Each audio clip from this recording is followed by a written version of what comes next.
UAE-യിൽ പ്രവാസിയായ തൃശ്ശൂർ സ്വദേശി ജീജികുമാറിൻ്റെ ജീവിതം അദ്ദേഹത്തെ പരിചയപ്പെടുന്നവർക്കൊക്കെ പ്രചോദനമാകുന്നതാണ്.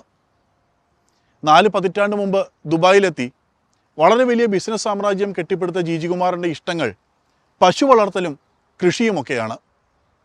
വളരെ വ്യത്യസ്തനായ ആ മനുഷ്യനെ ഒന്ന് പരിചയപ്പെടാം.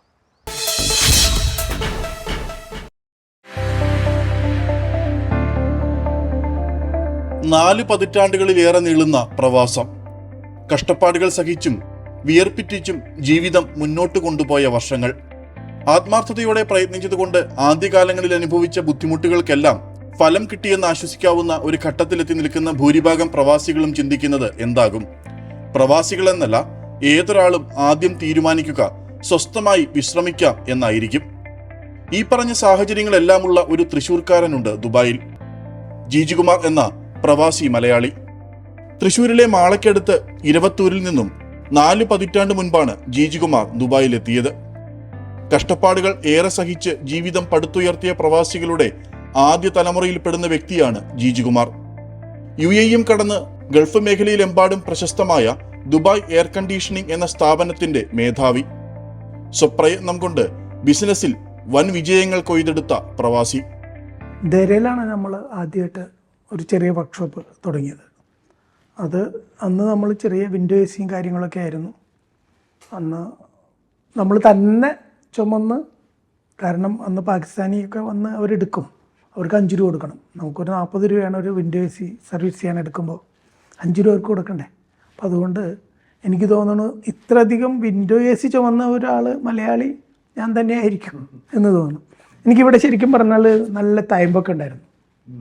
ഈ നമ്മൾ ഈ നുകം വെച്ചിട്ടുണ്ടാവുന്ന തയമ്പ് പോലെയൊക്കെ അത് നന്നായിട്ട് കഷ്ടപ്പെട്ടു. എനിക്ക് ഒരു ദിവസം ഇത്ര ചിലവുണ്ട്, ആ ചിലവിനുള്ള സംഭവം വരാതെ ഞാൻ വീട്ടിൽ പോകാറില്ല ഈ വർക്ക്ഷോപ്പിൽ നിന്ന്. അതിനുള്ള പൈസ ഞാൻ തന്നെ കഷ്ടപ്പെട്ട് ഉണ്ടാക്കിയില്ലെങ്കിൽ നാളത്തെയും കൂടി ആകുമ്പോൾ 2 ദിവസത്തെ കടയായി മാറും. ആ കടത്തിനെ പേടിച്ച് ഞാൻ ഓടുകയായിരുന്നു. അതിപ്പോഴും എന്തിനെ പേടിച്ച് ഓടുകയാണ്.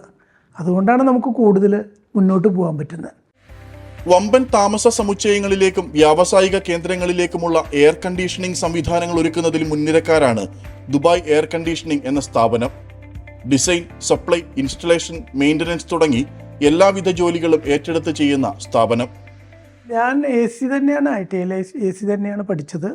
AC ന്ന് ഇതുവരെ ഞാൻ മാറിയിട്ടുമില്ല, ഞാൻ മാറാനോട്ട് ആഗ്രഹിക്കുന്നുമില്ല. ഏറ്റവും നല്ല എയർ കണ്ടീഷനിങ് എന്ന് പറയുമ്പോൾ നമ്മൾ എയർ പ്യുവർ ആയിരിക്കണം, ഓക്സിജൻ്റെ അളവ് വേണം, എയർ ചേഞ്ച് വേണം, നോയ്സ് ഉണ്ടാവാൻ പാടില്ല, അങ്ങനെ കുറേ കാര്യങ്ങൾ നോക്കാനുണ്ട്.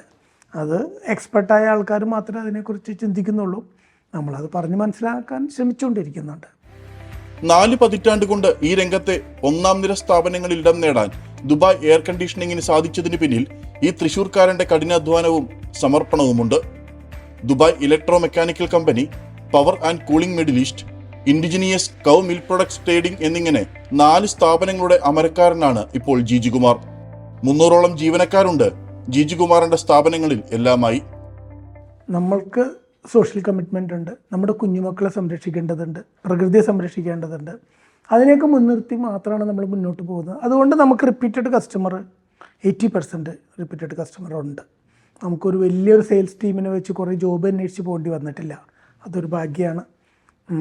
നമ്മളുടെ ഇപ്പോൾ ഈ പറഞ്ഞ 35 വർഷമായ കസ്റ്റമറും കാര്യങ്ങളൊക്കെ ഇപ്പോഴും നമുക്കുണ്ട്.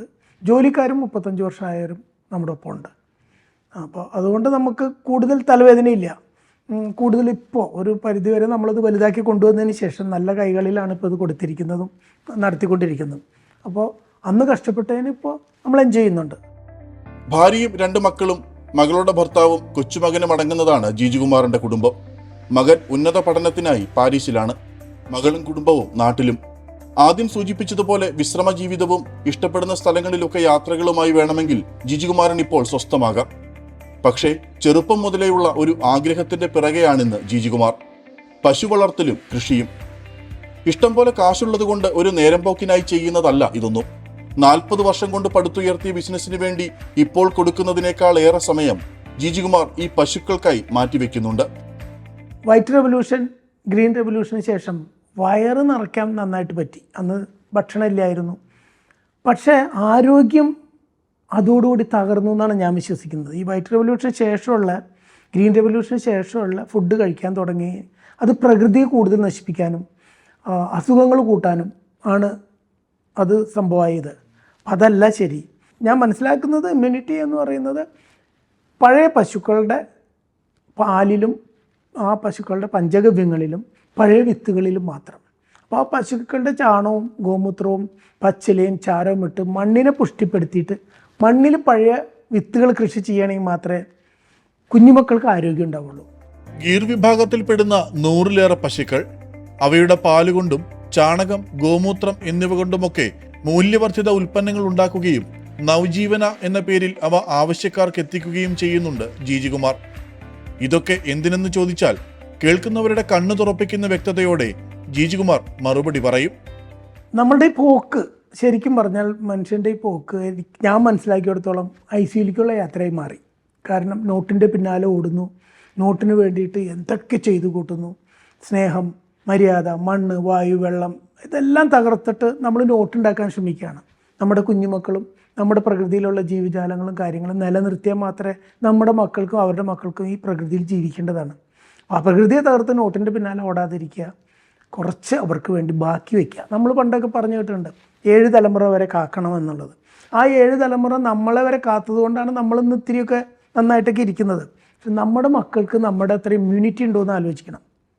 നമ്മളുടെ മുത്തച്ഛൻ്റെ അത്ര ഇമ്മ്യൂണിറ്റി നമ്മുടെ അച്ഛനില്ല, അത്ര നമുക്കില്ല. അപ്പോൾ നമ്മൾ അങ്ങനെ പോവുകയാണെങ്കിൽ ഒരു തലമുറ വരാൻ പോണ തലമുറ ഒരു പക്ഷേ അച്ഛനമ്മയും ജീവിച്ചിരിക്കുമ്പോൾ കുഞ്ഞുമക്കൾ മരിച്ചേക്കാം. അതിനൊരു ഇട വരുത്താതെ നമ്മൾ ശ്രദ്ധിച്ചില്ലെങ്കിൽ നമ്മൾ എവിടെയെങ്കിലുമൊക്കെ കണക്ക് പറയേണ്ടി വരും. നിലവിലുള്ള പശുഫാം കൂടുതൽ വിപുലീകരിക്കാനുള്ള തയ്യാറെടുപ്പിലാണ് അദ്ദേഹം. പശുക്കളോടുള്ള ഇഷ്ടം കൊണ്ട് ദുബായിലുമുണ്ട് ജിജികുമാറിന് ഒരു ചെറിയ ഗോശാല. കേരളത്തിൽ വിവിധയിടങ്ങളിൽ ഗീർ പശുക്കളുടെ തന്നെ ഫാം ആരംഭിക്കാനാണ് പദ്ധതി. ഗുജറാത്തിൽ പോയി പശുക്കളെ കൊണ്ടുവന്ന് മൂക്കിൽ കയറുണ്ടായിരുന്നതിനെല്ലാം മൂക്കിലെല്ലാം കയറെല്ലാം കഴിഞ്ഞ് അഴിച്ചു കളഞ്ഞ് ഫ്രീ ആയിട്ട് വിട്ടിരിക്കുകയാണ് പശുക്കൾ. എന്നിട്ട് ഏറ്റവും നല്ല ഫുഡാണ് അവർക്ക് കൊടുക്കുന്നത്.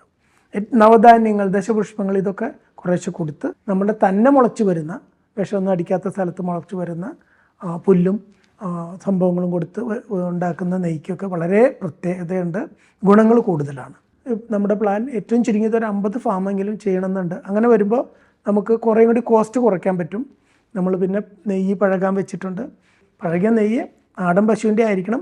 അത് ബിലോന മെത്തേഡ് എന്ന് പറഞ്ഞാൽ കടകോല് വെച്ച് കടഞ്ഞെടുത്ത് ഉണ്ടാക്കുന്നതായിരിക്കണം. സൂര്യ ഉദിക്കുന്നതിന് മുമ്പ് വേണം. മൺകലങ്ങളിലോ സ്റ്റീൽ പാത്രത്തിലോ ആയിരിക്കണം.